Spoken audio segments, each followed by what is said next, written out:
नमस्कार मंडळी, चला आज शुक्रवार, आज आहे गुरु नानक जयंती. तर आज पहिल्या सुट्टी होती म्हणून आम्ही प्लॅनिंग केला पिक्चर बघायला जायचा.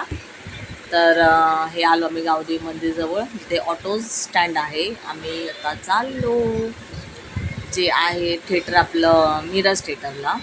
परी पण खूप खुश आहे. तर चला, तुम्ही कुठे कुठे गेला आज शुक्रवारी सुट्टीनिमित्त ते सांगा. खूप छान आहे मिरज थिएटर आणि एकदम छान, म्हणजे पिक्चर पण एवढा छान होता, म्हणजे एक वन टाईम शो बघण्यासाठी खूप ठीक आहे. आणि माधुरी म्हणजे माझी फेवरेट, त्यामुळे म्हणजे माधुरी आणि खूप छान काम केलं माधुरी दीक्षितने. पण ॲक्च्युली तिला असं बघणं अपेक्षित नव्हतं, पण इट्स ओके. तिला डान्स बनवण्यासाठी खास मी गेले होते पिक्चर बघायला. मूवी बघायला गेलात म्हणजे खूप छान आहे मूवी, बघा जाऊन तुम्ही. चला, आज आमचा दिवस खूप छान गेला, तुमचा पण दिवस